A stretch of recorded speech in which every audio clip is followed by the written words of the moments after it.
15 മുതൽ 21 വരെയുള്ള സൂക്ഷ്മത്തോടെ അജ്ഞാനികളായിട്ടല്ല ജ്ഞാനികളായിട്ടത്രേ നടപ്പാൻ നോക്കുവിൻ. ഇത് ദുഷ്കാലമാകിയാൽ സമയം തക്കത്തിൽ ഉപയോഗിച്ചുകൊള്ളുവിൻ. ബുദ്ധിഹീനരാകാതെ കർത്താവിന്റെ ഇഷ്ടം ഇന്നതെന്ന് ഗ്രഹിച്ചുകൊള്ളുവിൻ. വീതി പിടിച്ച് മക്കളാകരുത്, അതിനാൽ ദുർനടപ്പുണ്ടാകുമല്ലോ. ആത്മാവ് നിറഞ്ഞവരായി സങ്കീർത്തനങ്ങളാലും സ്തുതികളാലും ആത്മീയ ഗീതങ്ങളാലും തമ്മിൽ സംസാരിച്ചും നിങ്ങളുടെ ഹൃദയത്തിൽ കർത്താവിനെ പാടിയും കീർത്തനം ചെയ്തും നമ്മുടെ കർത്താവായ യേശുക്രിസ്തുവിന്റെ നാമത്തിൽ ദൈവവും പിതാവുമായവന് എല്ലായ്പ്പോഴും എല്ലാത്തിനു വേണ്ടിയും സ്തോത്രം ചെയ്തുകൊള്ളുവിൻ. ക്രിസ്തുവിന്റെ ഭയത്തിൽ അന്യോന്യം കീഴ്പ്പെട്ടിരിക്കും. ആമേൻ. സ്തോത്രം. ഈ വായിക്കപ്പെട്ട ദൈവത്തിന്റെ വചനം നമുക്കെല്ലാവർക്കും ഏറ്റവും പരിചിതമായ വേദഭാഗമാണ്. നമ്മൾ പലകുറി ഈ വചനം വായിക്കുകയും ധ്യാനിക്കുകയും പ്രസംഗിക്കുകയും പ്രസംഗം കേൾക്കുകയും ഒക്കെ ചെയ്തിട്ടുള്ളവരാണല്ലോ. എന്നാൽ എഫേസ്യ ലേഖനകർത്താവ് വളരെ ആധികാരികമായിട്ട് ദൈവജനത്തെ ഉദ്ബോധിപ്പിച്ച് ഒരു മുന്നറിയിപ്പ് എന്ന നിലയിൽ നമ്മളോട് അറിയിക്കുന്ന ചില വസ്തുതകളാണ് ഇന്ന് പകൽക്കാലം നമ്മൾ ഈ വാക്യത്തിൽ വായിക്കുവാനായിട്ട് ഇടയായിത്തീരുന്നത്. അതിന്റെ പ്രധാനമുള്ള ഒരു ഭാഗമെന്ന് പറയുന്നത് ഈ കാലഘട്ടത്തെ കുറിച്ച് താന് പ്രതിപാദിക്കുന്നതാണ്. അവിടെ പറയുന്നു ഇത് ദുഷ്കാലമാകിയാൽ, അല്ലെ? അങ്ങനെയാണ് അവിടെ പ്രതിപാദിച്ചത്. ഇത് ദുഷ്കാലമാകിയാൽ നിങ്ങൾ എന്ത് ചെയ്യണമെന്ന് പറയുന്നത് സമയം തക്കത്തിൽ ഉപയോഗിച്ച് കൊള്ളണം. ഹല്ലേലൂയ. നമ്മള് സമയത്തിന്റെ വില അറിയുന്നത് പോലെ തന്നെ ഈ കാലത്തെ കുറിച്ച് അറിയുകയും ചെയ്യുക എന്ന് പറയുന്നത് വളരെ പ്രാധാന്യമുള്ള കാര്യമാണ്. കാലഘട്ടത്തെ കുറിച്ച് നമ്മൾ എന്ത് ചെയ്യണം? അറിഞ്ഞിരിക്കണം. നാം ആയിരിക്കുന്ന ഈ സമയം, നാം ആയിരിക്കുന്ന ഈ വേള ഇതെങ്ങനെയുള്ളതാണ് എന്ന് നമ്മൾ എന്ത് ചെയ്യണം? തിരിച്ച് അറിയുവാനായിട്ട് ഇടയായിത്തീരണം. അതാണ് യെശയ്യാ പ്രവചനം 21-ാം അധ്യായത്തിന്റെ 11-12 വാക്യങ്ങൾ വായിക്കുമ്പോൾ അവിടെ പറഞ്ഞിട്ടുണ്ട്, പകൽ എത്തിയിരിക്കുന്നു, പകൽ അടുത്തിരിക്കുന്നു. 21-11-12 വാക്യങ്ങൾ.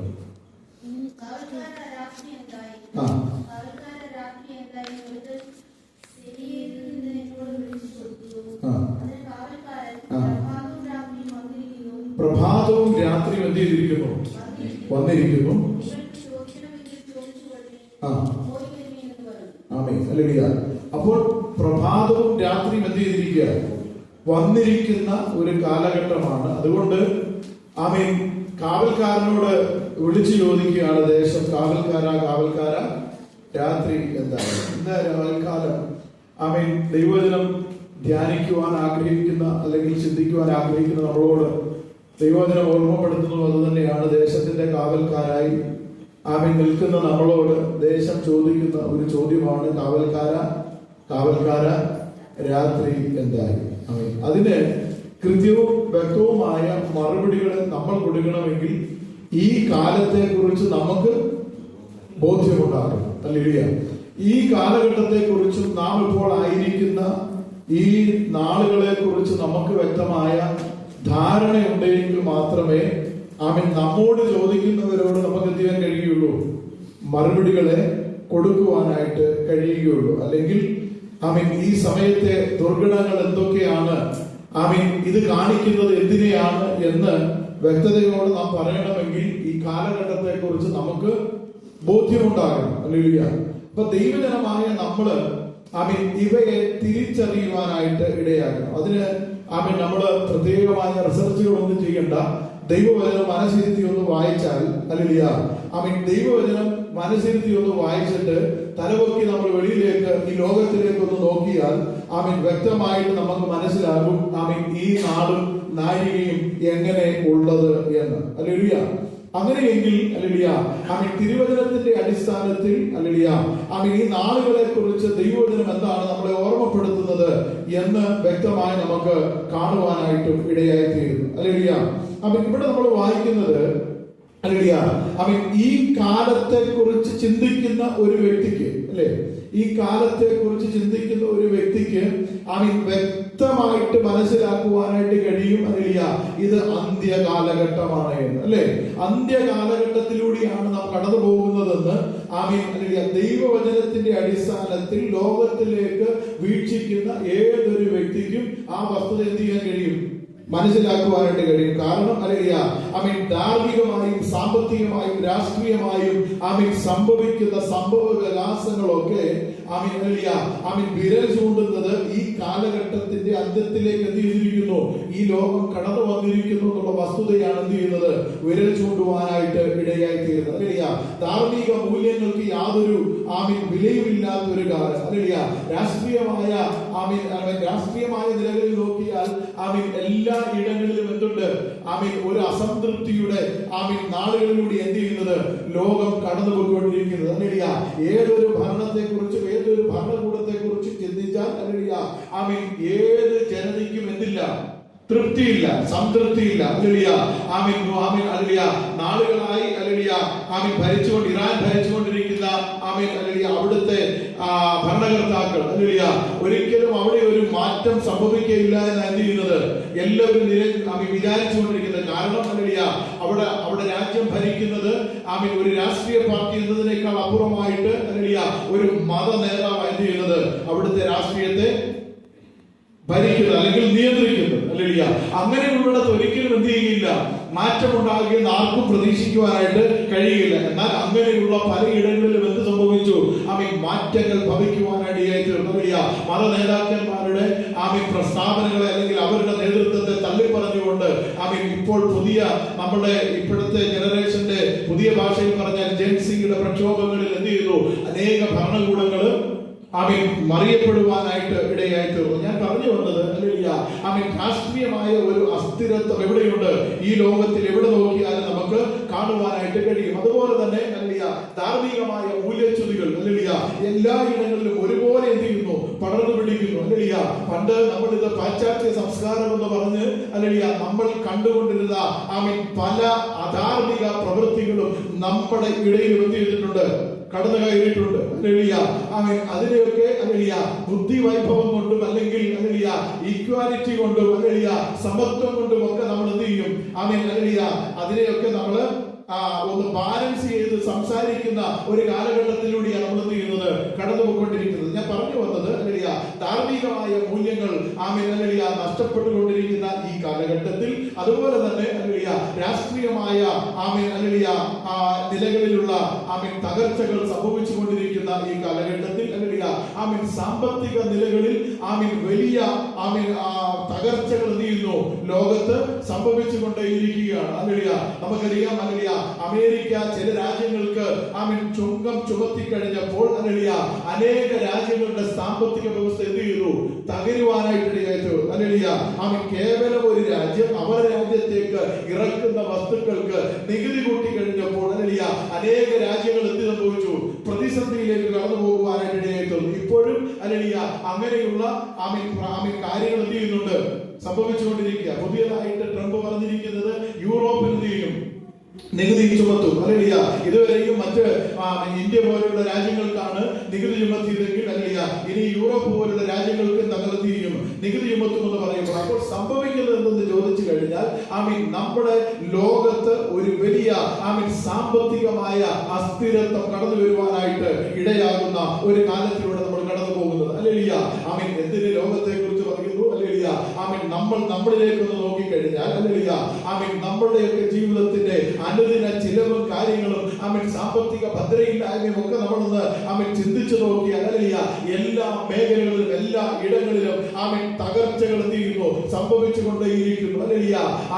വലിയ ചുറ്റുവട്ടമുണ്ട്, വലിയ വീടുണ്ട്, വലിയ കാറുണ്ട്, വലിയ ബിസിനസ് ഉണ്ട്, വലിയ നിലകളിൽ ജീവിത സാഹചര്യമുണ്ട് എന്ന് നമ്മൾ വിചാരിക്കുന്ന പല കുടുംബങ്ങളുടെ അകത്തും കണ്ണുനീരും വിലാപവും സമാധാന സമാധാനമില്ലാതെ അല്ലേലിയ ആമീൻ കേവലം അല്ലേലിയ ഒരു കയറിലോ അല്ലെങ്കിൽ ചില മരുന്നിലോ ജീവിതം അവസാനിപ്പിക്കുവാൻ തയ്യാറായിക്കൊണ്ടിരിക്കുന്ന അനേക കുടുംബങ്ങളെ നമ്മുടെ ദേശത്തിന്റെ പലയിടങ്ങളിൽ നമുക്ക് കാണുവാനായിട്ട് കഴിയും അല്ലേലിയ. ഇതെല്ലാം ചൂണ്ടിക്കാണിക്കുന്നത്, ഇതിന്റെ എല്ലാം കാരണമായിരിക്കുന്നത് അല്ലേലിയ ഈ കാലഘട്ടത്തിന്റെ പ്രത്യേകതയാണ് എന്ന് ഇന്ന് പകൽക്കാലം ദൈവത്തിന്റെ ജനം മറന്നു പോകരുതെന്നാണ് ദൈവത്തിന്റെ വചനം നമ്മളെ ഓർമ്മപ്പെടുത്തുന്നത്. ഞാൻ പറഞ്ഞു വന്നത് അല്ലേലിയ നമ്മൾ ഈ നാളും ഈ നാഴികയും എന്ത് ചെയ്യരുത്, അറിയാതെ ഇരിക്കരുത് അല്ലേലിയ. ദൈവജനം ഈ നാളും നാഴികയും അറിയേണ്ടത് എന്തിനെന്ന് ചോദിച്ചാൽ അതിനെക്കുറിച്ച് പ്രബന്ധം എഴുതുവാനോ അതിനെക്കുറിച്ച് ഗ്രന്ഥം എഴുതുവാനോ അതിനെക്കുറിച്ച് ഖണ്ഡിക എഴുതുവാനോ അല്ല, മറിച്ച് അല്ലേലിയ ഈ നാളും നാഴികയും അറിഞ്ഞ് ആമീൻ നമ്മുടെ അരുമനാഥനായ കർത്താവിന്റെ വരവ് ഏറ്റവും ആസന്നമായിരിക്കുന്ന ഈ കാലത്ത് നമ്മളെ തന്നെ വിശുദ്ധീകരിച്ച് നമ്മളെ തന്നെ നിർമ്മലീകരിച്ച് ദൈവത്തിന്റെ വരവിന് വേണ്ടി തങ്ങളെ തന്നെ ഒരുക്കി ആമീൻ കാത്തിരിക്കുവാനുള്ള ആഹ്വാനമാണ് ദൈവത്തിന്റെ വരവിന് പകൽക്കാലം നമുക്ക് നൽകുവാനായിട്ട് ഇടയായിത്തീരുന്നത്. Hallelujah, hallelujah. അവിടെ പറയുന്നത് ഹല്ലേലൂയ, ആകയാൽ സൂക്ഷ്മതയോട് അജ്ഞാനികളായിട്ടല്ല ജ്ഞാനികളായിട്ടത്രേ നടക്കുവാൻ നോക്കുവിൻ. ഹല്ലേലൂയ. ഇത് ദുഷ്കാലമാകിയാൽ സമയം എന്ത് ചെയ്യണം, തക്കത്തിൽ ഉപയോഗിക്കുവാനായിട്ട് ഇടയായിത്തീരണം. ഹല്ലേലൂയ, ആമേൻ. ദൈവജനമേ ഹല്ലേലൂയ. അവിടെ നമ്മൾ കാണുന്നത് ഹല്ലേലൂയ, ദൈവജനത്തിന് ഈ ഭൂമി ഒരിക്കലും എന്തല്ല, യോഗ്യമല്ല അല്ലെ. ദൈവജനത്തിന് ഒരിക്കലും അപ്പൊ ഒരു കാലത്ത് ഹല്ലേലൂയ നമുക്കറിയാം ഹല്ലേലൂയ കർത്താവിന്റെ ജനനം മുതൽ ഈ നിമിഷം വരെ ഈ ഹല്ലേലൂയ ദൈവസഭ ഏത് കാലഘട്ടത്തിൽ എന്ത് ചെയ്തിട്ടുണ്ട്, ഉപദ്രവിക്കപ്പെട്ടിട്ടുണ്ട്. കാരണം ഹല്ലേലൂയ ലോകം നമുക്ക് യോഗ്യമല്ല ഹല്ലേലൂയ. എന്നാൽ നമ്മൾ ലോകത്തിൽ ജീവിക്കുമ്പോഴാണ് നമ്മുടെ ജീവിതത്തിന്റെ പല ആമീൻ തീരുമാനങ്ങളും നമ്മൾ എന്ത് ചെയ്യുന്നത്, എടുക്കുവാനായിട്ട് ഇടയായി. അതുകൊണ്ട് ലോകത്തിൽ ജീവിക്കേണ്ട ദൈവജനത്തിന് ആമീൻ ലോകം യോഗ്യമല്ലാത്തത് കൊണ്ട് നമ്മളങ്ങ് പോയേക്കാമെന്നുള്ളതാണ് അർത്ഥം ഹല്ലേലൂയ. ഈ ലോകത്തിൽ ആമീൻ ദൈവം ഏൽപ്പിച്ചിരിക്കുന്ന ഉത്തരവാദിത്തങ്ങളും ദൗത്യങ്ങളും ഹല്ലേലൂയ ആമീൻ ദൈവഹിത പ്രകാരം നിവർത്തിച്ച് നമ്മുടെ ജീവിതത്തെ പൂർത്തീകരിച്ച് നിത്യതയിലേക്ക് പ്രവേശിക്കുവാനാണ് ദൈവം നമ്മെ കുറിച്ച് ആഗ്രഹിക്കുന്നത് ഹല്ലേലൂയ. അതുകൊണ്ട് ഹല്ലേലൂയ ലോകം ഒരിക്കലും ദൈവജനത്തിന് എന്തല്ല, യോഗ്യമല്ല ഹല്ലേലൂയ. എപ്പോഴും നമുക്ക് എന്തുണ്ട്, പരീക്ഷകളും പരീക്ഷണങ്ങളും ഉണ്ട് ഹല്ലേലൂയ. ആമീൻ ഭക്തന്മാരുടെ ജീവിതത്തിൽ എല്ലായ്പ്പോഴും ഹല്ലേലൂയ ആമീൻ പരീക്ഷകളും പരീക്ഷണങ്ങളും എല്ലാ കാലഘട്ടത്തിലും എന്ത് ചെയ്യുന്നുണ്ട്, കടന്നു വന്നുകൊണ്ടേയിരിക്കുന്നുണ്ട് ഹല്ലേലൂയ. ഞാൻ പറഞ്ഞു വന്നത് ഹല്ലേലൂയ ആമീൻ വക്രതയും കോട്ടവുമുള്ള തലമുറകളുടെ നടുവിലാണ് ഈ കാലം നമ്മൾ എന്ത് ചെയ്യുന്നത്, ജീവിച്ചു കൊണ്ടിരിക്കുന്നത് ഹല്ലേലൂയ. ആ ഒരു ബോധ്യം ദൈവജനത്തിന് എല്ലായ്പ്പോഴും ഉണ്ടായിരിക്കണം ഹല്ലേലൂയ. വക്രതയും കോട്ടവും ഹല്ലേലൂയ. നമുക്കറിയാം എവിടെ നോക്കിയാലും ഹല്ലേലൂയ മനുഷ്യൻ സ്വസ്നേഹികളായി മാറിയ ഒരു കാലഘട്ടം ആമേൻ ഹല്ലേലൂയ. ഈ നമ്മളത് ചിന്തിച്ചു നോക്കി ഹല്ലേലൂയ. എനിക്ക് തോന്നുന്നു ഹല്ലേലൂയ ആമേൻ ഈ ഒരു ലാസ്റ്റ് ഒരു 10-20 വർഷത്തിനുള്ളിലാണ് ഇത്രത്തോളം മനുഷ്യൻ എന്ത് ചെയ്തത്, സ്വാർത്ഥമായി ചിന്തിക്കുവാനായിട്ട് തുടങ്ങിയത് ഹല്ലേലൂയ. അതിനു മുമ്പ് നമുക്കറിയാം മനുഷ്യർക്ക് ഒരു കൂട്ടായ്മ ഉണ്ടായിരുന്നു, ഒരു ഒത്തൊരുമ ഉണ്ടായിരുന്നു അല്ലേ ഹല്ലേലൂയ. ആമീൻ പരസ്പരം സഹായിക്കുവാനും പരസ്പരം ബഹുമാനിക്കുവാനും പരസ്പരം ഹല്ലേലൂയ ആമീൻ കൈകോർക്കുവാനും ഹല്ലേലൂയ മറ്റൊരു വ്യക്തിയുടെ ഹല്ലേലൂയ ജാതി മത ആമീൻ വർഗവർണ്ണ വ്യത്യാസമെന്നിയെ എല്ലാവരോടും സഹകരിക്കുവാനുള്ള ഒരു മനസ്സ് ആമീൻ കുറച്ച് നാളുകൾക്ക് മുമ്പ് നമ്മുടെ ഇടയിൽ ഉണ്ടായിരുന്നു ഹല്ലേലൂയ. അത് ഉദാഹരണം ഞാൻ പറഞ്ഞാൽ, പണ്ട് നമ്മുടെ നാട്ടിൽ ആമീൻ നാട്ടിൻപുറത്ത് ഒരു കല്യാണം കൂടിയാണ്, ഒരു കല്യാണം ഉണ്ടായാൽ ഹല്ലേലൂയ നമുക്കറിയാം ആ നാട്ടിലുള്ളവരാണ് എന്ത് ചെയ്യുന്നത്, അവിടുത്തെ എല്ലാ കാര്യങ്ങളും ക്രമീകരിക്കുന്നത് അല്ലെ. അവിടെ ആഹാരം ഉണ്ടാക്കുന്നത് തലേ ദിവസം തന്നെ ഹല്ലേലൂയ അടുത്തുള്ള വീടുകളിൽ നിന്ന് കത്തിയും ചിരവയും ആമീൻ സാധന സാമഗ്രികൾ എല്ലാം എടുത്തുകൊണ്ട് ആമീൻ എല്ലാവരും കൂടി ഒരുമിച്ച് എന്ത് ചെയ്യുക, ആ വീട്ടിലൊക്കെ കൂടുക ഹല്ലേലൂയ.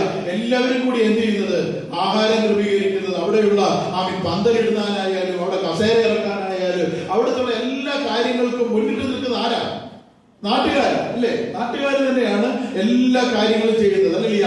അവിടെ ആർക്കും ഒരു വ്യത്യാസമില്ല, അവിടെ മതം വിഷയമല്ല, അവിടെ ജാതി വിഷയമല്ല, അവിടെ ഒന്നും ഒരു വിഷയം, പണവും ഒന്നും അവിടെ ഒരു വിഷയമല്ല ഹല്ലേലൂയ. അങ്ങനെ ഒരു ഐക്യതയും അങ്ങനെ ഒരു സ്നേഹവും എന്തുണ്ടായിരുന്നു നമ്മുടെ നാട്ടുപുറങ്ങളിൽ കുറെ നാളുകൾക്ക് മുമ്പുണ്ടായിരുന്നു ഹല്ലേലൂയ. എന്നാൽ അതിനുശേഷം എന്ത് സംഭവിച്ചു ഹല്ലേലൂയ, പെട്ടെന്ന് ചില വ്യത്യാസങ്ങൾ നമ്മുടെ കൺമുമ്പിൽ തന്നെ നമ്മൾ കാണുന്ന നിലയിലുള്ള വ്യത്യാസങ്ങൾ എന്ത് ചെയ്തു, നമ്മുടെ സമൂഹത്തിൽ സംഭവിക്കുവാനായിട്ട് ഇടയായിട്ടു ഹല്ലേലൂയ. നമ്മൾ പറയും ഹല്ലേലൂയ അത് ഈ കാലഘട്ടത്തിന്റെ വ്യത്യാസമാണ്, പഠനമായി തിരക്കായി ആമീൻ ആൾക്കാർക്ക് സമയമില്ല എന്നൊക്കെ നമ്മൾ പറയും ഹല്ലേലൂയ. എന്നാൽ അതിന്റെയൊക്കെ അപ്പുറമായിട്ട് നമ്മൾ ചിന്തിക്കേണ്ട വസ്തുത ഹല്ലേലൂയ ദൈവവചനത്തിന്റെ അടിസ്ഥാനത്തിൽ ഹല്ലേലൂയ കാലം അതിന്റെ അവസാനത്തിലേക്ക് എന്ത് ചെയ്തിരിക്കുക, പോയിക്കൊണ്ടിരിക്കുക. മനുഷ്യർ ആരായി മാറുന്നു, സ്വസ്നേഹികളായി മാറുന്നു ഹല്ലേലൂയ. ആർക്കും മറ്റുള്ളവരെ സ്നേഹിക്കുവാനോ മറ്റുള്ളവരെ കരുതുവാനോ മറ്റുള്ളവരുടെ വിഷയങ്ങളെ ഏറ്റെടുക്കുവാനോ ആർക്കും എന്തില്ല, യാതൊരു താല്പര്യമില്ല. അല്ലേലിയ, എനിക്കും എന്റെ കുടുംബത്തിനും, അല്ലേലിയ, എന്റെ മക്കൾക്ക്, അല്ലേലിയ, എനിക്ക് മാത്രം എന്നുള്ള ചിന്തയിലേക്ക്, അല്ലേലിയ, ഞാൻ പറഞ്ഞിട്ടുണ്ട്, അല്ലേലിയ, ഈ സെൽഫി എന്ന് പറയുന്ന സംഭവം തന്നെ എന്താണ്? സെൽഫിഷ് ആയിട്ടുള്ള കാര്യം, അല്ലേലിയ. നമ്മളൊരു അല്ലേലിയ നമ്മൾ വിചാരിക്കുന്നത് വളരെ അത്യന്താപേക്ഷിതമാണ് ഈ കാലഘട്ടത്തിൽ. സെൽഫി എടുക്കുക എന്ന് പറയുന്ന ഒരു പ്രശ്നമായിട്ട് തോന്നുന്നില്ല, അല്ലേലിയ. എന്നാൽ നമ്മൾ ചിന്തിക്കണം, അല്ലേലിയ, എനിക്ക് മറ്റുള്ളവരുടെ മുഖം കാണുന്നതിനേക്കാൾ താല്പര്യം എന്റെ മുഖം കാണുന്നത്, അല്ലേ? അല്ലേലിയ, സെൽഫി കൊണ്ട് ഉദ്ദേശിക്കുന്നത് തന്നെയാണ്, അല്ലേലിയ. ഒരു ഫോട്ടോ എടുക്കാൻ പറഞ്ഞാൽ ആദ്യം എന്റെ മുഖം, എന്റെ പുറകിൽ മതി ബാക്കി എല്ലാവരും, അല്ലേ? അല്ലേലിയ. അപ്പൊ ഞാൻ പറഞ്ഞത് മനുഷ്യൻ ആരായി മാറുന്നു? സ്വസ്നേഹികളായിട്ട് മാറിക്കൊണ്ടിരിക്കുന്നു. ഞാൻ പറഞ്ഞു വന്നത്, അല്ലേലിയ, ഈ കാലഘട്ടത്തെ നമ്മൾ എന്ത് ചെയ്യരുത്? അറിയാതിരിക്കരുത്, അല്ലേലിയ. ഇതൊക്കെ സംഭവിക്കുന്നത് യാദർച്ഛികമല്ല എന്ന് ദൈവജനം എന്ത് ചെയ്യണം? മനസ്സിലാക്കുവാനായിട്ട് ഇടയായി തീരണം, അല്ലേലിയ. ഇത് കാലഘട്ടത്തിന്റെ വളർച്ചയുടെയോ പുരോഗമനത്തിന്റെയോ ഭാഗമല്ല, മറിച്ച് ദൈവവചനത്തിന്റെ നിവർത്തിയാണ് എന്ന് ഇന്നുപോലെ ദൈവത്തിന്റെ ജനം എന്ത് ചെയ്യണം? തിരിച്ചറിയുവാനായിട്ട് ഇടയായി തീരണം, അല്ലേലിയ. ഇവിടെ പറയുന്നത്, അല്ലേലിയ, നിങ്ങൾ വക്രതയും കോട്ടയുമുള്ള തലമുറയുടെ നടുവിലാണ് ദൈവമക്കൾ ചെയ്യുന്നത് പാർക്കുവാനായിട്ട് ഇടയായി തീരുന്നത്, അല്ലേലിയ. ഇനി നമ്മൾ വായിച്ച വേദഭാഗത്തിലേക്ക് കടന്നു വന്നാൽ, അല്ലേലിയ, ഇത് ദുഷ്കാലമാകിയാൽ, അല്ലേലിയ, ദൈവജനം, അല്ലേലിയ, പ്രായോഗികമാക്കുവാനുള്ള, അല്ലേലിയ, ചില വസ്തുതകളെ കുറിച്ച് മാത്രം പറഞ്ഞ് വേഗത്തിൽ ഇരിക്കുവാനായിട്ട് ആഗ്രഹിക്കുന്നു, അല്ലേലിയ. ഇവിടെ പറയുന്നത്, അല്ലേലിയ, അതിന്റെ 15-ാമത്തെ വാക്യം,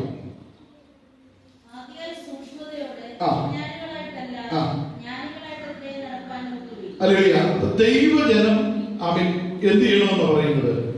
സൂക്ഷ്മതയോടെ, അജ്ഞാനികളായിട്ടല്ല, ജ്ഞാനികളായിട്ട് അത്രേ നടപ്പാൻ എന്ത് ചെയ്യണം? നോക്കുവാനായിട്ട് ഇടയായി തീരും, അല്ലേലിയ. നമുക്കറിയാം, ഇത് അന്ത്യകാലമാകിയാല് ജ്ഞാനം എന്ത് ചെയ്തിട്ടുണ്ട്? വളരെ വർദ്ധിച്ചിട്ടുണ്ട്, ഇല്ലേ? ഇപ്പൊ ജ്ഞാനം എന്ത് ചെയ്തിട്ടുണ്ട്? വളരെ വർദ്ധിച്ചിട്ടുണ്ട്. അതുകൊണ്ട് നാം എന്ത് ചെയ്യണം? ജ്ഞാനികളായിട്ട് നടക്കണമെന്നാണ് ദൈവത്തിന്റെ വചനം നമ്മളെ ഓർമ്മപ്പെടുത്തുന്നത്, അല്ലേലിയ. ദാനിയേലിന്റെ പുസ്തകം 12-ാം അധ്യായത്തിന്റെ 4-ാമത്തെ വാക്യം ഒന്ന് വായിക്കാമോ? ദാനിയേൽ 12:4. നീയോ ദാനിയേലേ, അന്ത്യകാലം വരെ ഈ വചനങ്ങളെ അടച്ച് പുസ്തകത്തിന് മുദ്രയിടുക. പലരും അതിനെ പരിശോധിക്കുകയും ജ്ഞാനം വർദ്ധിക്കുകയും ചെയ്യും. വർദ്ധിക്കുകയും ചെയ്യും. അതുകൊണ്ട് ജ്ഞാനികളായിട്ട് നടക്കണമെന്നാണ് എന്ത് ചെയ്യുന്നത്? ദൈവത്തിന്റെ വചനം നമ്മളെ ഓർമ്മപ്പെടുത്തുവാനായിട്ട്. നടപ്പ് എന്ന് പറയുന്നത് എന്താണ്? നമ്മുടെ ജീവിതത്തെയാണ് കാണിക്കുന്നത്, അല്ലേലിയ. നടക്കുക എന്ന് പറഞ്ഞാൽ ജീവിക്കുക എന്നുള്ളതാണ് അർത്ഥം, അല്ലേലിയ. അപ്പൊ ദൈവത്തിന്റെ വചനത്തിന്റെ അടിസ്ഥാനത്തിൽ, അല്ലേലിയ, ദൈവവചനം നമ്മളെ ഓർമ്മപ്പെടുത്തുന്നു. നമ്മൾ എങ്ങനെ ജീവിക്കണം എന്ന് പറയുന്നത് അജ്ഞാനികളായിട്ടല്ല, ജ്ഞാനികളായിട്ട്. എന്ന് വെച്ചാൽ ഈ വക കാര്യങ്ങളെ കുറിച്ചെല്ലാം അറിവുള്ളവരായിട്ടായിരിക്കണം നമ്മൾ എന്ത് ചെയ്യുന്നത്? ജീവിക്കുവാനായിട്ട് ഇടയായി തീരുന്നത്, അല്ലേലിയ. ഇനി ഈ ജ്ഞാനം എങ്ങനെ നമ്മളിൽ ഉണ്ടാകുന്നത്? അല്ലേലിയ, ഈ ജ്ഞാനം നമ്മളിൽ ഉണ്ടാകുന്നത്, അല്ലേലിയ, കൊലോസ്യ ലേഖനം 2-ാം അധ്യായത്തിന്റെ 3-ാമത്തെ വാക്യം ഒന്ന് വായിച്ചാൽ, അല്ലേലിയ, അവിടെ നമ്മൾ വായിക്കുന്നു. കൊലോസ്യ ലേഖനം 2-ാം അധ്യായത്തിന്റെ 3-ാമത്തെ വാക്യം, അവരിൽ ജ്ഞാനത്തിന്റെയും പരിജ്ഞാനത്തിന്റെയും നിക്ഷേപങ്ങളൊക്കെയും ഗുപ്തമായിട്ടിരിക്കുന്നു. ആര്? കർത്താവ് യേശു ക്രിസ്തു, അല്ലേലിയ. അപ്പോൾ ജ്ഞാനത്തിന്റെയും പരിജ്ഞാനത്തിന്റെയും നിക്ഷേപങ്ങൾ ഗുപ്തമായി ഇരിക്കുന്നത് എവിടെയാ? യേശുവില, അല്ലേലിയ. അപ്പോൾ ഈ യേശുവിനെ സ്വീകരിക്കുന്നതിലൂടെ ഈ ഗുപ്തമായ നിക്ഷേപങ്ങൾ എവിടെ ചെയ്യുന്നു? നമ്മളിലേക്ക് എന്ത് ചെയ്യുന്നു? പകരപ്പെടുവാനായിട്ട് ഇടയായി തീരുന്നു, അല്ലേലിയ. അപ്പോൾ ഒരുവൻ ക്രിസ്തുവിലായാൽ അവൻ പുതിയ സൃഷ്ടിയായി എന്ന് പറയുന്നതിനേക്കാൾ അപ്പുറം, അല്ലേലിയ, അവൻ പുതിയ സൃഷ്ടിയാകുന്നുണ്ട്, വാസ്തവം, അല്ലേലിയ.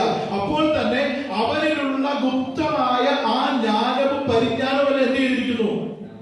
നമ്മളിലേക്ക്, ദൈവമക്കളിലേക്ക് എന്ത് ചെയ്തിരിക്കുക? പകർന്നിരിക്കുക, അല്ലേലിയ. അതുകൊണ്ടാണ്, അല്ലേലിയ, ഞാൻ പലപ്പോഴും പറഞ്ഞിട്ടുണ്ടെന്ന് എനിക്ക് തോന്നുന്നു, അല്ലേലിയ, നമുക്കറിയാം, എഴുത്തും വായനയും അറിയാത്ത പ്രിയപ്പെട്ടവർ, അല്ലേലിയ, അവർ ചില സമയത്ത് ദൈവത്തെ അറിഞ്ഞ് മുമ്പോട്ട് വന്ന നമ്മുടെ പ്രായമുള്ള അപ്പച്ചന്മാരും അമ്മച്ചിമാരും ഒക്കെ, അല്ലേലിയ, ദൈവവചനം പറയുകയും, അല്ലേലിയ, കാര്യങ്ങളെ കുറിച്ച് വിശദീകരിക്കുകയൊക്കെ ചെയ്ത് കേട്ട് കഴിഞ്ഞാൽ, അല്ലേലിയ, ലോകത്തിൽ ജ്ഞാനവും, അല്ലേലിയ, വിദ്യാഭ്യാസവും നമ്മൾ വിചാരിക്കുന്ന പോലെ നിലയിലുള്ള അറിവുമുള്ളവർ പറയുന്നതിനേക്കാൾ അപ്പുറമായ വസ്തുതകൾ എന്ത് ചെയ്യും? ഈ ഈ എഴുത്തും വായനയും അറിയാത്ത പ്രിയപ്പെട്ടവർ പറഞ്ഞു തരുന്നത് നമ്മൾ കണ്ടിട്ടുണ്ട്. അല്ലേലിയ, അത് എവിടെ നിന്ന് ലഭിക്കുന്നതാ? അല്ലേലിയ, അത് ലഭിക്കുന്നത് എവിടെ നിന്ന് ചോദിച്ചാൽ അല്ലേലിയ, അത് നമ്മുടെ കർത്താവിൽ നിന്ന് അവർക്ക് പകരപ്പെട്ട ജ്ഞാനവും പരിജ്ഞാനവുമാണ് എന്ന് ഇത് വായിക്കാൻ മറന്നു പോകരുത്. ഹല്ലേലൂയ. അപ്പോൾ ദൈവജനം ഹല്ലേലൂയ ആമേൻ ഈ ജ്ഞാനവും പരിജ്ഞാനവും നമ്മളിൽ പ്രാപിക്കണമെങ്കിൽ ഹല്ലേലൂയ ആമേൻ ക്രിസ്തു നമ്മുടെ ഉള്ളിൽ എന്ത് ചെയ്യണം? വസിക്കുവാനായിട്ട് ഇടയായിത്തീരണം. ഹല്ലേലൂയ. ഈ പരിജ്ഞാനം നമുക്ക് ലഭിക്കുന്നത് ദൈവത്തിലൂടെയാണ്, ആമേൻ ക്രിസ്തുവിലൂടെയാണ് എന്ത് ചെയ്യുന്നത്? ഈ പരിജ്ഞാനം നമ്മളിലേക്ക് പകരപ്പെടുവാനായിട്ട് ഇടയായിത്തീരുന്നത്. ഹല്ലേലൂയ. അപ്പോൾ അതുകൊണ്ട് ആമേൻ എന്നെ കേൾക്കുന്ന ദൈവജനം ഹല്ലേലൂയ നാം എല്ലാവരും ദൈവത്തെ ആമേൻ അറിഞ്ഞവരും ദൈവത്തെ ആമേൻ സ്വീകരിച്ചവരുമാകിയാൽ ഹല്ലേലൂയ ഈ ഗുപ്തമായ നിക്ഷേപം എവിടെ എന്ത് ചെയ്തിട്ടുണ്ട്? നമ്മളിൽ ഇട്ടിട്ടുണ്ട്, നമ്മളിൽ നൽകിയിട്ടുണ്ട്. ഹല്ലേലൂയ. പലപ്പോഴും നമ്മൾ എന്ത് ചെയ്യുന്നില്ല? അതിനെ തിരിച്ചറിയുവാനായിട്ട് നമുക്ക് കഴിയുന്നില്ല. ഹല്ലേലൂയ. രണ്ടാമതായിട്ട് ഹല്ലേലൂയ ആമേൻ 111 സങ്കീർത്തനത്തിന്റെ ആമേൻ 11ാമത്തെ വാക്യം ഒന്ന് വായിക്കാമോ? 111 ഈ ജ്ഞാനം എവിടെ നിന്നാണ് നമുക്ക് ലഭിക്കുന്നത്? യഹോവ ഭക്തി ജ്ഞാനത്തിന്റെ ആരംഭമാകും. ഹല്ലേലൂയ. അപ്പൊ ഒന്ന് ആമേൻ ക്രിസ്തുവിൽ നിന്ന് നമുക്ക് എന്ത് ചെയ്യുന്നു? ഈ ജ്ഞാനം ലഭിക്കുന്നു. രണ്ട്, ദൈവത്തോടുള്ള ഭക്തിയിൽ നിന്ന് എന്ത് ചെയ്യുന്നു? ഈ ജ്ഞാനം നമുക്ക് ലഭിക്കുവാനായിട്ട് ഇടയായിത്തീരുന്നു. ഹല്ലേലൂയ. നമുക്കറിയാം ഹല്ലേലൂയ ആമേൻ ദൈവത്തെ ഭയമില്ലാത്ത ഒരു തലമുറയിലൂടെയാണ് എന്ത് ചെയ്യുന്നത്? നാം ഒക്കെ പൊയ്ക്കൊണ്ടിരിക്കുന്നത്. ഹല്ലേലൂയ. ഇപ്പൊ ദൈവം ഇല്ല എന്ന് പറയുന്നത് ഒരു ക്രെഡിറ്റ് ആയിട്ട് എന്ത് ചെയ്യുന്നത് പലരും കരുതുന്നത്. നമുക്കറിയാം ഹല്ലേലൂയ ആമേൻ സ്വിറ്റ്സർലൻഡിനെ കുറിച്ച് നമ്മൾ പഠിക്കുമ്പോൾ ഹല്ലേലൂയ ലോകത്തിലെ ഏറ്റവും കൂടുതൽ സമാധാനമുള്ള സ്ഥലം ഏതെന്ന് ചോദിച്ചാൽ ഹല്ലേലൂയ ആൾക്കാരെ പറയുന്ന ഒരു സ്ഥലത്തിന്റെ പേരാണ് സ്വിറ്റ്സർലൻഡ്. ഹല്ലേലൂയ. അതിന് കാരണമായിട്ട് അവർ പറയുന്നത് അവിടെ എന്തില്ല? മതമില്ല, അവിടെ ജാതിയില്ല, അവിടെ ദൈവമില്ല, ആമേൻ അങ്ങനെ ആരാധനകളോ മറ്റ് കാര്യങ്ങളൊന്നും ഇല്ലാത്തതുകൊണ്ട് ആ രാജ്യത്തിന് വലിയ സമാധാനമാണെന്ന് പറയുന്നത്. ഹല്ലേലൂയ. അപ്പൊ പറഞ്ഞെന്തെന്ന് ചോദിച്ചു കഴിഞ്ഞാൽ അവിടെ ആമേൻ ദൈവം ഇല്ല എന്ന് പറഞ്ഞാൽ ആമേൻ അതിനെ വലിയ ജ്ഞാനികളായിട്ടോ അതല്ലെങ്കിൽ അതിനെ വലിയ ക്രെഡിറ്റ് ആയിട്ടോ ആമേൻ കരുതുന്ന ഒരു തലമുറയാണ് എന്ത് ചെയ്യുന്നത്? ആ തലമുറയുടെ നടുവിലൂടെയാണ് നമ്മൾ എന്ത് ചെയ്യുന്നത്? പോയിക്കൊണ്ടിരിക്കുന്നത്. ഹല്ലേലൂയ. ആമേൻ ദൈവം ഇല്ല എന്ന് പറഞ്ഞു. നമുക്കറിയാം നമ്മുടെ വിശ്വാസത്തിൽ ഇത് രാവിലെ കൂടി ഞങ്ങൾ സംസാരിച്ചു. ഹല്ലേലൂയ. ആമേൻ ബ്രദറൻ വിശ്വാസത്തിൽ ജീവിച്ചു വന്ന ഒരു പയ്യൻ. ഹല്ലേലൂയ. അവനിപ്പം ശക്തിയുക്തം വാദിക്കുന്നത് ദൈവം ഇല്ല എന്ന്. ഹല്ലേലൂയ. ഞാൻ പറഞ്ഞത് ഹല്ലേലൂയ ആമേൻ ദൈവം ഇല്ല എന്ന് പറയുന്നത് ഒരു ക്രെഡിറ്റ് അല്ലേ? ദൈവം അതിനൊന്നും ആവശ്യമില്ല. കാരണം ഹല്ലേലൂയ ഈ ലോകം സൃഷ്ടിക്കപ്പെട്ടത് ഹല്ലേലൂയ അവൻ പരിണാമ സിദ്ധാന്തത്തിലൂടെയാണ് എന്ത് ചെയ്യുന്നത്? പല കാര്യങ്ങളും സംഭവിച്ചത് ഹല്ലേലൂയ അവൻ ശാസ്ത്രത്തിന്റെ കൂടുതൽ പ്രാധാന്യം കൊടുത്ത് അതിനെ പിന്താങ്ങുവാനാണ് എന്ത് ചെയ്യുന്നത്? ആൾക്കാർക്ക് കൂടുതൽ താല്പര്യം. ഹല്ലേലൂയ. ആമേൻ ആദ്യം ദൈവം ആകാശം ഭൂമി സൃഷ്ടിച്ചു എന്ന് പറയുന്നത് ആമേൻ നമുക്കെന്താ അത് ആൾക്കാരോട് പറയാൻ നമുക്ക് ഒരു നാളമാണ്. ഇനിയിപ്പം അവനത് ഉൾക്കൊണ്ടില്ലെങ്കിൽ കാരണം ശാസ്ത്രത്തെയാണ് എന്ത് ചെയ്യുന്നത്? കൂടുതൽ നമ്മള് ശാസ്ത്രത്തിന്റെ പിൻബലത്തെയാണ് കൂടുതൽ എന്ത് ചെയ്യുന്നത്? നമ്മൾ ആശ്രയിക്കുന്നത് അല്ലേ? അല്ലല്ല അങ്ങനെ ഒരു കാലഘട്ടത്തിലൂടെയാണ് നമ്മള് പൊയ്ക്കൊണ്ടിരിക്കുന്നത്. അല്ലല്ല ഞങ്ങള് പണ്ടൊരുത്തരോട് ഞാൻ സംസാരിച്ചപ്പോൾ പറഞ്ഞ് പരിണാമം ഇപ്പോഴും എന്ത് ചെയ്യുന്നുണ്ട്? സംഭവിച്ചുകൊണ്ടിരിക്കുന്നത്. നമ്മളത് അറിയുന്നില്ലെന്നാണ് അവന്റെ വാദം. അല്ലെങ്കിൽ നമ്മൾ അറിയാതെ തന്നെ പലതും എന്ത് ചെയ്യുന്നുണ്ട്? ലോകത്തിൽ മാറ്റം സംഭവിച്ചുകൊണ്ടിരിക്കുന്നുണ്ട്. പരിണാമം അവന്റെ പൂർത്തിയിലേക്ക് അങ്ങനെ പൊയ്ക്കൊണ്ടിരിക്കുകയാണെന്നൊക്കെ ഇങ്ങനെ പറയുവാനായിട്ട് ഇടയായിട്ടത്. അല്ലല്ല പറഞ്ഞു വന്നപ്പോൾ സന്ദർഭം വെച്ചാൽ വേറെ കാര്യങ്ങൾ പറയാൻ ഞാൻ അല്ലല്ല പരിണാമ സിദ്ധാന്തത്തെ കുറിച്ച് പറഞ്ഞപ്പോൾ അല്ലല്ല ഞാൻ സ്കൂളിൽ പഠിക്കുന്ന സമയത്ത് അല്ലല്ല ഈ പരിണാമ സിദ്ധാന്തം ഞങ്ങളെ പഠിപ്പിച്ച സാറ് ഞങ്ങളോട് പറഞ്ഞു അല്ലല്ല മനുഷ്യരെല്ലാവരും എന്ത് ചെയ്തു?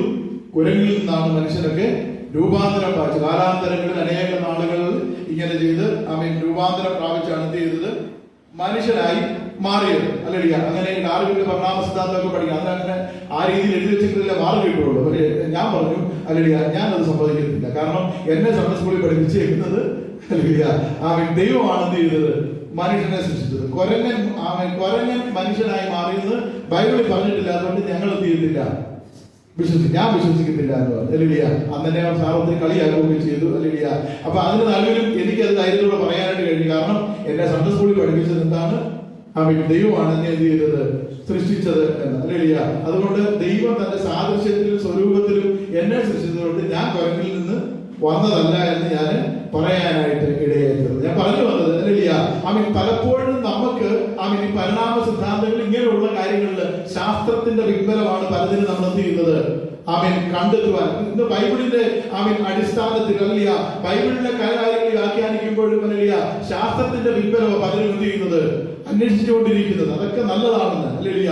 അങ്ങനെ പിൻബലത്തോടു കൂടി തെളിയിക്കാൻ കഴിഞ്ഞാൽ വളരെ നല്ലത്. എന്നാൽ അതിലേക്ക് മാത്രം നമ്മുടെ ശ്രദ്ധ പോകുമ്പോഴാണ് എന്ത് ചെയ്യുന്നത്, മനുഷ്യൻ ദൈവമില്ല എന്ന ചിന്തയിലേക്ക് അവന്റെ നിരൂപണങ്ങൾ പോകുവാനായിട്ട് ഇടയായിത്തീരുന്നു അല്ലില്ല. അപ്പൊ ഞാൻ പറഞ്ഞത് അല്ലില്ല, തിരുവചനം പറയുന്നു യഹോവ ഭക്തി എന്ന് പറയുന്നത് എന്താണ്, ജ്ഞാനത്തിന്റെ ആരംഭമാകുന്നു അല്ലില്ല. അപ്പോൾ ആ ഭക്തിയെ നാം മുറുകെ പിടിച്ചാൽ അല്ലില്ല, ദൈവത്തോടുള്ള ഭക്തിയെ മുറുകെ പിടിച്ചാൽ അത് നിന്റെ ജീവിതത്തിൽ എന്തായി മാറും, ജ്ഞാനമായി പരിജ്ഞാനമായി ദൈവപ്രവൃത്തിയായിട്ട് അത് എന്ത് ചെയ്യും, പരിണമിക്കുവാനായിട്ട് ഇടയായിത്തീരും അല്ലില്ല. മൂന്നാമതായിട്ട് തിരുവചനം നമ്മളെ ഓർമ്മപ്പെടുത്തുന്നത് അല്ലില്ല, ദൈവത്തിന്റെ വചനം. 2 തിമോഥെയോസിന്റെ പുസ്തകം 2-ാം അധ്യായം 3-ാം അധ്യായത്തിന്റെ 14-ാം വാക്യം വായിക്കുമ്പോൾ ഇങ്ങനെ നമ്മൾ വായിക്കുന്നു,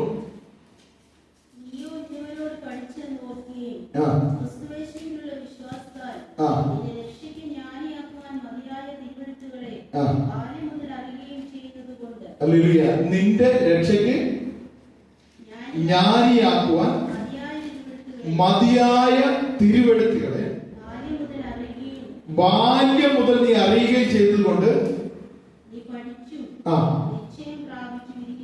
അല്ലേലൂയ അല്ലേലൂയ. അപ്പൊ ദൈവം അല്ലേലൂയ ഇവിടെ മനുഷ്യനെ ജ്ഞാനിയാക്കുന്നത് എന്താണ്, ദൈവത്തിന്റെ വചനം അല്ലേലൂയ. ഒന്ന് ക്രിസ്തു നമുക്ക് എന്ത് ചെയ്യും, ജ്ഞാനം നൽകും. യഹോവ ഭക്തി നമുക്ക് എന്ത് ചെയ്യും, ജ്ഞാനം നൽകും. ദൈവത്തിന്റെ വചനം എന്ത് ചെയ്യും, നമുക്ക് ജ്ഞാനം നൽകുവാനായിട്ട് ഇടയായിത്തീരും. അതുകൊണ്ടാണ് നമ്മൾ വായിച്ചത്, ആകയാൽ സൂക്ഷ്മതയോടെ അജ്ഞാനികളായിട്ടല്ല ജ്ഞാനികളായിട്ട് അത്ര എന്ത് ചെയ്യണം, നടക്കുവാൻ നോക്കുവിൻ അല്ലേലൂയ. അപ്പോൾ ഈ ജ്ഞാനത്തിന്റെ സ്രോതസ്സാണ് നമ്മൾ പറഞ്ഞത് അല്ലേലൂയ. ദൈവത്തിന്റെ വചനം എന്ത് ചെയ്യുന്നു, നമുക്ക് ജ്ഞാനം നൽകുവാനായിട്ട് ഇടയായിത്തീരുന്നു അല്ലേലൂയ. അതുകൊണ്ട് അടുത്തത് പറയുന്നത് ദൈവത്തിന്റെ എഫെസ്യ ലേഖനം 1-ാം അധ്യായത്തിന്റെ 17-ാം വാക്യം പറയുന്നു, ദൈവാത്മാവിൽ നിന്ന് നമുക്ക് എന്ത് ചെയ്യുന്നു, ദൈവത്തിന്റെ ആത്മാവിൽ നിന്ന് നമുക്ക് ജ്ഞാനം ലഭിക്കുന്നു. എഫെസ്യ ലേഖനം 1-ാം അധ്യായത്തിന്റെ 17-ാം വാക്യം വേഗത്തിൽ വായിക്കുന്നു.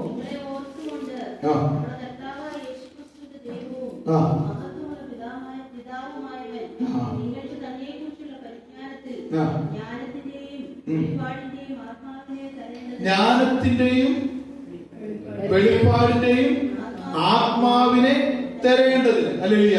അപ്പോൾ അവൻ ദൈവത്തിന്റെ ആത്മാവിൽ നിന്നും എന്തുണ്ട്, ജ്ഞാനം നമുക്ക് ലഭിക്കുവാനായിട്ടുണ്ട് അല്ലേലൂയ. അതുകൊണ്ട് ഇന്ന് പകൽക്കാലം എന്നെ കേൾക്കുന്ന ദൈവത്തിന്റെ ജനമേ അല്ലേലൂയ, നമ്മൾ എന്ത് ചെയ്യണമെന്ന് പറയുന്നത്, അജ്ഞാനികളായിട്ടല്ല അല്ലേലൂയ. ഇത് ദുർഘട സമയമാകിയാൽ അല്ലേലൂയ, ആ കാര്യം നമ്മൾ മറന്നു പോകരുത് അല്ലേലൂയ. ഇത് ദുഷ്കാലമാകിയാൽ അല്ലേലൂയ, സമയം നമ്മൾ എന്ത് ചെയ്യണം, തക്കത്തിൽ ഉപയോഗിക്കണം. അതുകൊണ്ട് ദൈവത്തിന്റെ ജനം ഒരിക്കലും അല്ലേലൂയ ജ്ഞാനമില്ലാത്തവരെ പോലല്ല, ജ്ഞാനികളായിട്ട് തന്നെ എന്ത് ചെയ്യണം, ലോകത്തിൽ ജീവിക്കുവാനായിട്ട് ഇടയായിത്തീരണം. കാലത്തെയും കാലവിധികളെയും കുറിച്ച് നമ്മൾ എന്ത് ചെയ്യണം, തിരിച്ചറിയുവാനായിട്ട് ഇടയായിത്തീരണം അല്ലേലൂയ. ലോകത്തിൽ ഭവിക്കുന്ന വ്യത്യാസങ്ങളെ കുറിച്ച് സംഭവിക്കുന്ന സംഭവവികാസങ്ങളെ കുറിച്ച് നമ്മൾ എന്ത് ചെയ്യണം, ബോധ്യമുള്ളവരായിരിക്കണം അല്ലേലൂയ. അതൊക്കെ വെറുതെ ചൂണ്ടുന്നത് എന്തിനു വേണ്ടിയതാ, കാലം അതിന്റെ അന്ത്യത്തിലേക്ക് നീങ്ങിക്കൊണ്ടിരിക്കുമ്പോൾ അല്ലേലൂയ നമ്മുടെ പ്രത്യാശയാകുന്ന കർത്താവ് അവൻ വേഗത്തിൽ എന്ത് ചെയ്യും, മടങ്ങി വരുവാനിടയായിത്തീരും അല്ലേലൂയ. അവന്റെ വരവിങ്കൽ അല്ലേലൂയ നമ്മൾ എന്ത് ചെയ്യരുത്, തള്ളപ്പെട്ടു പോകാതിരിക്കണമെങ്കിൽ നമ്മൾ എന്ത് ചെയ്യണം, ജ്ഞാനികളായി ദൈവസന്നിധിയിൽ നിൽക്കുവാനായിട്ട് ഇടയായിത്തീരണം അല്ലേലൂയ. നമ്മൾ അതുകൊണ്ട് കാലത്തെയും കാലഗതികളെയും കുറിച്ച് എന്ത് ചെയ്യണം, ബോധ്യമുള്ളവരായിരിക്കണം. അതിനുള്ള ജ്ഞാനം നമ്മൾ എന്ത് ചെയ്യണം, പ്രാപിക്കുവാനായിട്ട് ഇടയായിത്തീരണം അല്ലേലൂയ. രണ്ടാമത്തെ ഭാഗത്തിലേക്ക് വരുമ്പോൾ 16-ാം വാക്യത്തിൽ പറയുന്നു അല്ലേലൂയ, സമയം നമ്മൾ എന്ത് ചെയ്യണം, തക്കത്തിൽ ഉപയോഗിക്കുക അല്ലേലൂയ. അത് വളരെ പ്രാധാന്യമുള്ള കാര്യം അല്ലേലൂയ. സമയത്തെ എന്ത് ചെയ്യണം, തക്കത്തിൽ ഉപയോഗിക്കുക അല്ലേലൂയ.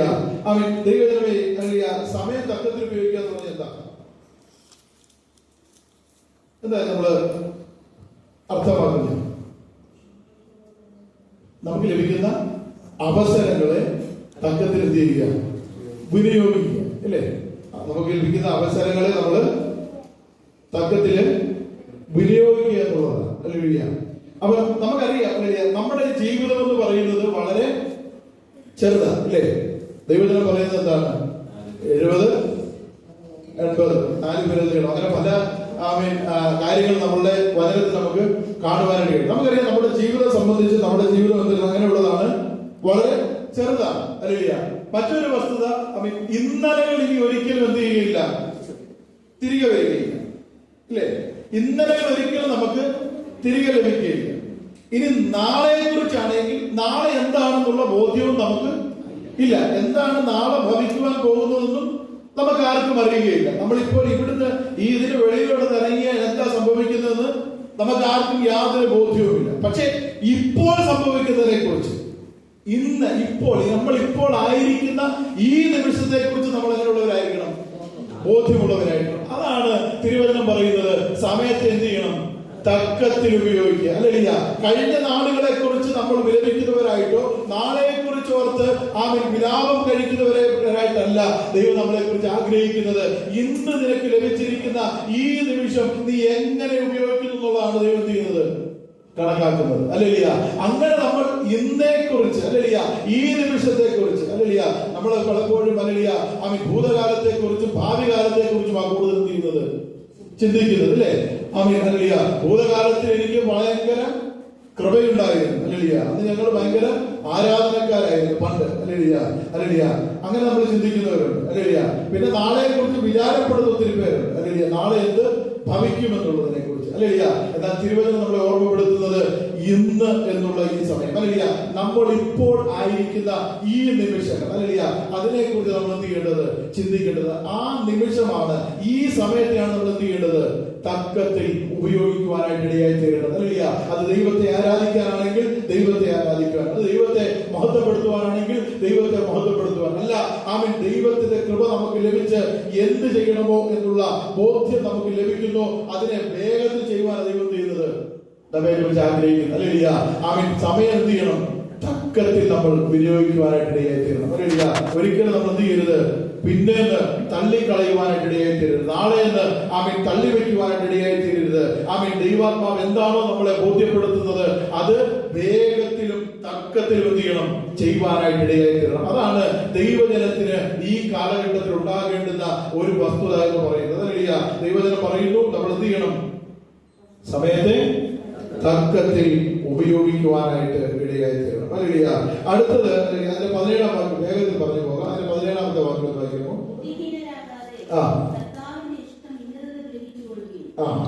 ബുദ്ധിഹീനരാകാതെ കർത്താവിന്റെ ഇഷ്ടം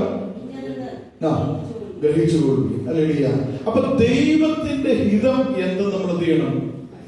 അറിയുവാനായിട്ട് ഇടയായി തീരണം. അല്ലെ? അതാണ് ഏറ്റവും പ്രാധാന്യമുള്ള കാര്യം. നമ്മൾ ഈ ലോകത്തിലായിരിക്കുമ്പോൾ, നമ്മൾ ഈ ഭൂമിയിലായിരിക്കുമ്പോൾ, അല്ലെ, എന്താണ് നമ്മെ കുറിച്ചുള്ള ദൈവത്തിന്റെ ഹിതം, എന്താണ് ദൈവ ഇഷ്ടം, അല്ലെ? അതിനെയാണ് നമ്മൾ എന്ത് ചെയ്യേണ്ടത്? തിരിച്ചറിയുവാനായിട്ട് ഇടയായി തീരേണ്ടത്. അല്ലെ? നമുക്ക് നമ്മുടെ ജീവിതത്തെ കുറിച്ച് നമുക്ക് ചില പ്ലാനുകൾ ഉണ്ടാകാം, നമുക്ക് പദ്ധതികൾ ഉണ്ടാകാം, നമ്മുടെ മക്കളെ കുറിച്ചുള്ള അല്ലെങ്കിൽ നമ്മുടെ കുടുംബത്തെ കുറിച്ചുള്ള കാഴ്ചപ്പാടുകൾ നമുക്കുണ്ടാകും, അതിനുള്ള പ്ലാനുകളൊക്കെ നമുക്കുണ്ടാകും. അല്ലെ? അത് മാനുഷികമായുള്ള നിലയിൽ നമുക്കുള്ളതാണ്. എന്നാൽ തിരുവചനം നമ്മളെ ഓർമ്മപ്പെടുത്തുന്നു, അല്ലെ, എന്താണ് എന്നെ കുറിച്ച് ദൈവം ആഗ്രഹിക്കുന്നത്, എന്താണ് ദൈവം എന്നെ കുറിച്ച് ആഗ്രഹിക്കുന്നത്, അതിനെയാണ് നമ്മൾ എന്ത് ചെയ്യേണ്ടത്? തിരിച്ചറിയേണ്ടത്. അല്ലെ? നമ്മൾ ഈ ലോകത്തിൽ കുറെ കാലം ജീവിച്ച് മരിച്ചു പോകുക എന്നുള്ളതിനേക്കാൾ അപ്പുറമായിട്ട് എനിക്ക് ഈ ലഭിച്ച ഈ അവസരത്തിൽ എന്തായിരുന്നു എന്നെ കുറിച്ചുള്ള ദൈവഹിതം, അല്ലെ? അതിനെ നമ്മൾ എന്ത് ചെയ്യണം? തിരിച്ചറിയുവാനായിട്ട് ഇടയായി തീരണം. അല്ലെ? അതാണ് പറയുന്നത്. അല്ലെ? റോമാലയത്തിൽ നമ്മൾ വായിക്കുന്നത് ദൈവഹിതം അറിയേണ്ടതിന് മനസ്സ് പുതുക്കി എന്ത് ചെയ്യണം? രൂപാന്തരപ്പെടുവാനായിട്ട് ഇടയായി തീരണം. അല്ലെ? അതാ ദൈവ ഇഷ്ടത്തെ നമ്മൾ എന്ത് ചെയ്യണം? അവന്റെ വിളിയാനുള്ള ആശ ഇന്നതെന്ന് അറിയണം. അല്ലെ? അപ്പൊ അതുകൊണ്ട് അല്ലെ, നമ്മളെ വിളിച്ചിരിക്കുന്ന ദൈവത്തിന്റെ ഇഷ്ടം എന്താണ് നമ്മെ കുറിച്ച്, അല്ലെ? നമ്മെ വിളിച്ചിരിക്കുന്നത് എന്തിനു വേണ്ടിയാണ്, അതിനെ നമ്മൾ എന്ത് ചെയ്യണം? തിരിച്ചറിയുവാനായിട്ട് ഇടയായിട്ടുണ്ട്. അല്ലെ? അപ്പൊ കർത്താവിന്റെ ഇഷ്ടം ഗ്രഹിക്കുക എന്നുള്ളത് ഈ കാലഘട്ടത്തിന്റെ ഒരു ആവശ്യമാണ്. അല്ലെ? അതുകൊണ്ടാണ് പറയുന്നത്, അല്ലെ, ഇത് ദുഷ്കാലമാകിയാൽ സമയം എന്ത് ചെയ്യണം? തക്കത്തിൽ വിനിയോഗിക്കണം. അതുകൊണ്ട് എന്ത് ചെയ്യണം എന്ന് പറയുന്നത്. അതുകൊണ്ട് ഒന്ന് നമ്മൾ പറഞ്ഞു ജ്ഞാനമുള്ളവരായിരിക്കണം, രണ്ട്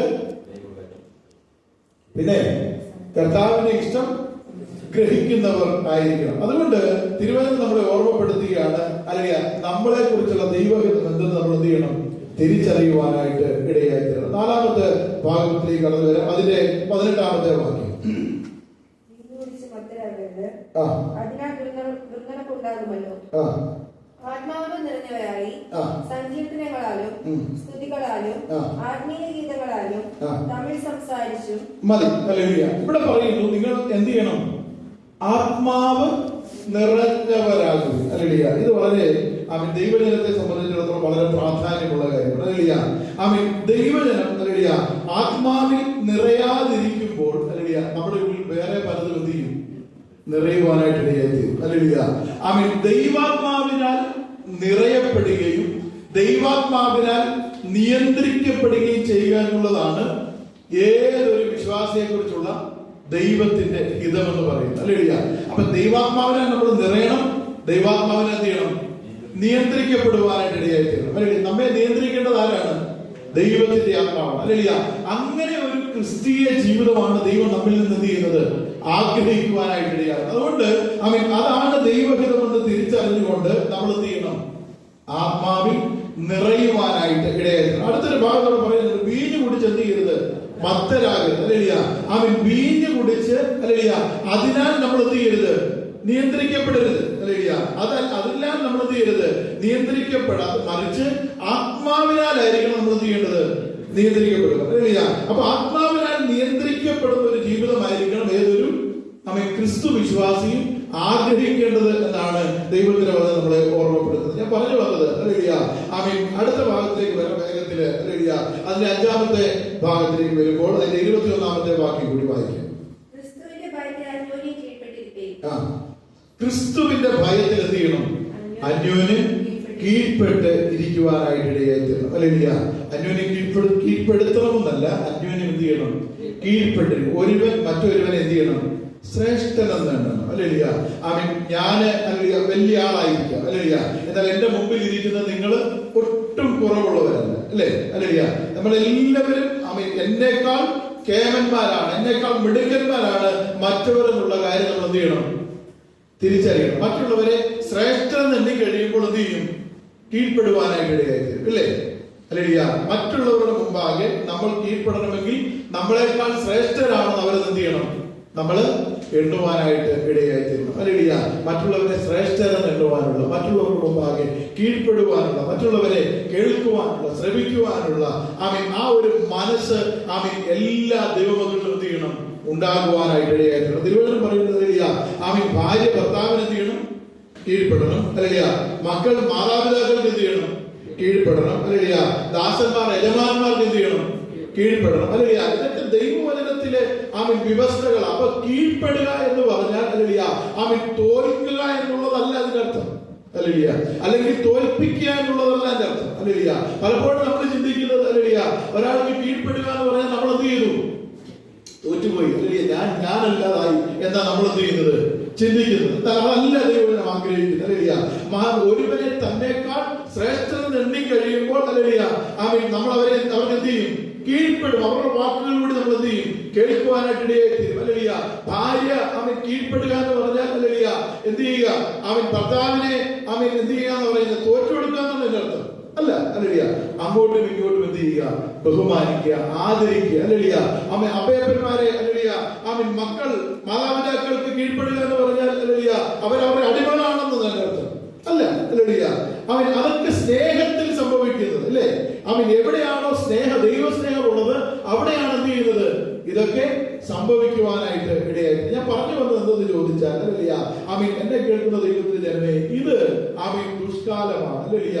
ഈ കാലഘട്ടത്തിന്റെ പ്രത്യേകതകളെ ഞാൻ നിങ്ങൾക്ക് വിവരിക്കുവാനായിട്ട് ഇടയായിട്ടുണ്ട്. ഹല്ലേലൂയ. ഇന്ന് ഹല്ലേലൂയ നമ്മൾ ഈ കാലഘട്ടത്തെ കുറിച്ച് എന്ത് ചെയ്യണം? ബോധ്യമുള്ളവരായിരിക്കണം. കർത്താവിന്റെ വരവ് ഇത്രയും ആസന്നമായിരിക്കുന്ന ഈ കാലഘട്ടത്തിൽ ഹല്ലേലൂയ ദൈവസഭ, ദൈവമക്കൾ പാലിക്കേണ്ടുന്ന ചില ജീവിത ശൈലികളുണ്ട്. അത് നമ്മുടെ ജീവിതത്തിൽ ആവാഹിച്ചു കഴിയുമ്പോഴാണ് നമ്മുടെ ജീവിതം എന്ത് ചെയ്യുന്നത്? ദൈവസന്നിധിയിൽ നിറവുള്ളതും പൂർണ്ണതയുള്ളതും അനുഗ്രഹമുള്ളതുമായി മാറുവാനായിട്ട് ഇടയായിത്തീരുന്നത്. ഹല്ലേലൂയ. ദൈവസഭ എപ്രകാരം ക്രിസ്തുവിന് കീഴടങ്ങിയിരിക്കണമെന്ന് നമ്മൾ എന്ത് ചെയ്യണം? ബോധ്യമുള്ളവരായിരിക്കണമെന്നാണ് ദൈവത്തിന്റെ വചനം നമ്മളെ ഓർമ്മപ്പെടുന്നത്. അതുകൊണ്ട് അല്ലെങ്കിൽ ഇത് ദുഷ്കാലമാകിയാൽ ക്രിസ്തുവിന്റെ ഭയത്തിൽ അന്യോന്യം എന്ത് ചെയ്യുക? കീഴ്പ്പെട്ട് ജ്ഞാനികളായി ജീവിച്ച് അവൻ സമയം തക്കത്തിൽ ഉപയോഗിച്ച് അവൻ കർത്താവിന്റെ ഇഷ്ടമറിഞ്ഞ് ആത്മാവ് നിറഞ്ഞവരായി ക്രിസ്തുവിന്റെ ഭയത്തിൽ അന്യോന്യം കീഴ്പ്പെട്ട് അവൻ ജീവിക്കുവാൻ നമ്മുടെ പ്രവാസകാലം വളരെ ഭയത്തോടെ കഴിക്കുന്ന ഒരു അവൻ ജീവിതത്തിലേക്ക് കൊണ്ടുപോകുവാൻ ദൈവത്തിന്റെ പരിശുദ്ധാത്മാവ് ഈ ദിവസങ്ങളിൽ നമ്മളെയൊക്കെ സഹായിക്കേണ്ടതിനായിട്ട് ദൈവത്തിന് മുമ്പാകെ നമ്മളെ നമുക്ക് ഏൽപ്പിച്ചുകൊണ്ട് നമുക്ക് ദൈവസ്ഥലിൽ പ്രാർത്ഥിക്കാം. നമ്മുടെ കണ്ണുകൾ അടയ്ക്കാം. ഒരു നിമിഷം നമ്മളെ ദൈവങ്ങളിലേക്ക് സമർപ്പിച്ചുകൊണ്ട് നമുക്ക് ഒരുമിച്ച് പ്രാർത്ഥിക്കാം. തിരുവചനമായി